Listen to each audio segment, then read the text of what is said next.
I'm going to go over some of the key numbers from the ADDM report. Overall, the autism is increasing in prevalence at an alarming rate.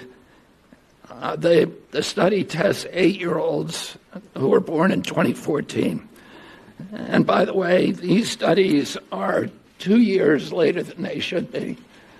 And one of the things that we're going to do as we move this function to the Administration for a Healthy America, to the Chronic Disease Division, the new Chronic Disease Division, is we are going to have updated real-time data so that people can look at this, so Americans can understand what is happening with chronic disease in this country in real time, and not have to wait 2 years to react.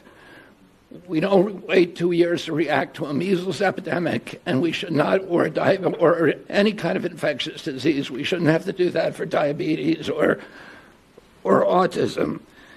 The ASD prevalence rate in 8-year-olds is now 1 in 31. Shocking.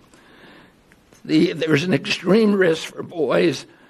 Overall, the risk for boys of getting an autism diagnosis in this country is now 1 in 20. And as high in California, which has the best data collection. So it probably also reflects the national trend, 1 in 12.5 boys. This is part of an unrelenting upward trend. The prevalence 2 years ago was 1 in 36. Since the first ADDM report in 1990, which was 1992 births, autism has increased by a factor of 4.8. That's 480%, I believe. The first ADDM survey was 22 years ago when prevalence was 1 in 150 children. In all the core states, the trend is consistently upward, and most cases now are severe. So about 25% of the kids who are diagnosed with autism are nonverbal, non-toilet trained, and have other stereotypical features, head banging, tactile and light sensitivities, stimming, toe walking, etc.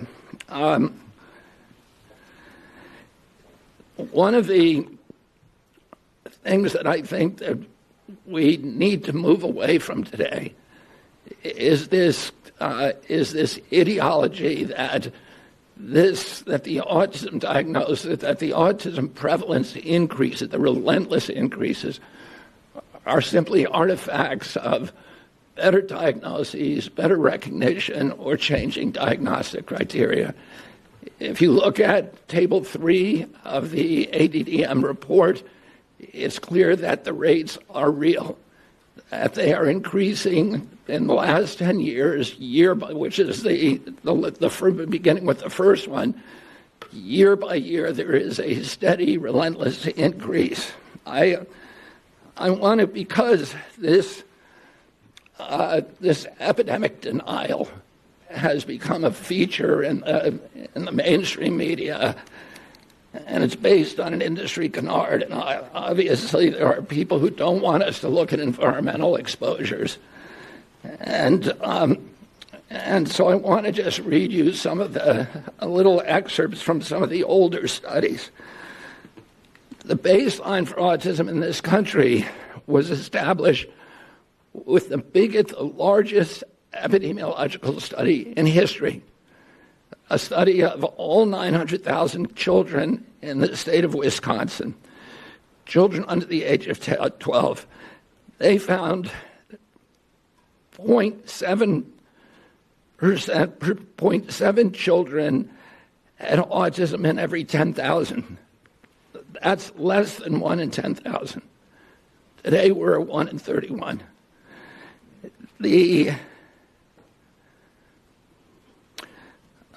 That study also confirmed the 4-to-1 male to female ratio. There were at that time just over 60 children in Wisconsin with autism. And today it's around 20,000. In 1987, there was another exhaustive study, a peer-reviewed study in North Dakota, set out to count every child in the state with a pervasive developmental disorder, including autism. That study meticulously combed through every record, every diagnosis, and he even conducted in-person assessments of the entire population of 180,000 children under 18. The autism rate they found was 3.3 per 10,000, so that's in line with the 1 in 10,000 that was found in Wisconsin 17 years earlier.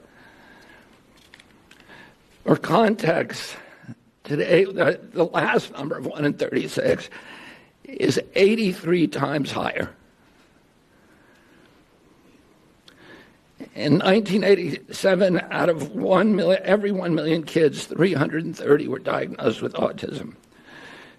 Today, there are 27,777 for every million. If you accept the epidemic deniers' narrative, you have to believe that researchers in North Dakota missed 98.8% of the children with autism, that thousands of profoundly disabled children were somehow invisible to doctors, teachers, parents, and even their own study. The same researchers who followed the original cohort for 12 years to double-check their number, they went back in 2000 and found that they had missed exactly one child. So doctors and therapists in the past were not stupid. They weren't missing all these cases. The epidemic is real.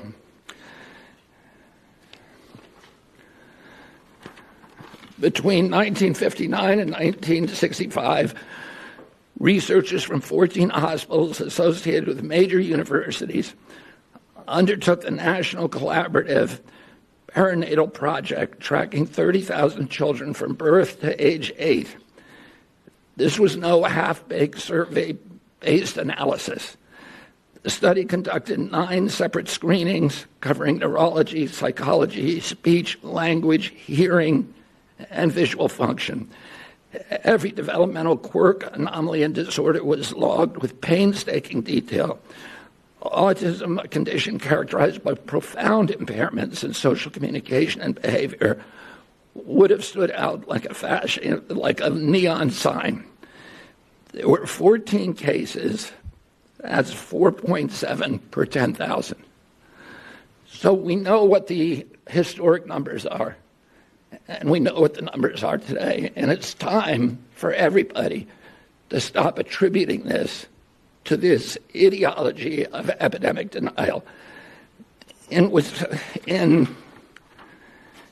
2009, the California State Legislature charged the Mind Institute at UC Davis with because this myth was already becoming pervasive, the myth of epidemic denial was already becoming pervasive in the mainstream media. The California legislature directed the Mind Institute at UC Davis to answer the question. And Irva Hertz-Pichotto is a highly esteemed, revered scientist, neurology, and epidemiologist, came back with a definitive answer: the epidemic is real. Only a very, very small portion of it can be changed to can be charged to better recognition or better diagnostic criteria. I want to say a couple of other things. There are many, many other studies that affirm this. And